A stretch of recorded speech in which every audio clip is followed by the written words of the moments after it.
Stettler now has its own version of the classic real estate board game made famous around the world. There was a board game done similar to it all across Canada, and Stettler is one of the towns that got in on it. And people really seemed to like it, and they were always asking about it, and so I looked into making a game. Carson says part of the inspiration for the board design came from a game called the Stettler Canukina Caper. These boards were made in the 80s and 90s by the Canukina Club, composed of military members and veterans looking to join a like-minded service group. I started looking into it in about August, just preliminary stuff, like if it was possible and where to go and what we'd be dealing with. Then it started picking up.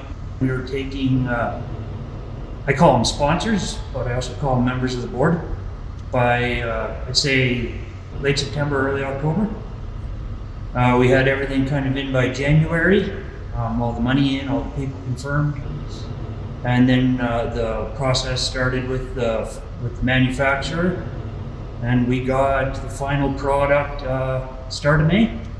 Carson found it was no easy feat cost-wise to bring 1,000 board games to life. We priced the board game out at $15,000, and then there was about $3,000 in freight, and then a little bit of converting from Canadian to American. So roughly about $20,000 to $25,000. Carson would also like to thank the sponsors who signed up for Stettleropoly, as it would not have been possible without them. Once we kind of cover all the expenses, all the extra expenses, all the money will be going to local charities. So there's going to be money going to FCSS, the Stettler Hospital Foundation, and groups kind of like them.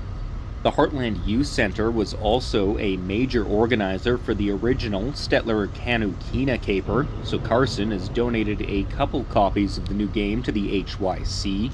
If you'd like to get your hands on a copy of Stettleropoly, they're being sold for $40. Cash or check is accepted. For all the latest on Stettleropoly, be sure to check out their Facebook page, Stettler Board Game. Stettleropoly is available at the Stettler Board of Trade and the Remax First Choice Realty, which is just down by the Dairy Queen, and then Board of Trade's over by the Tim Hortons. For Hometown Productions and Media, I'm Landon Chambers.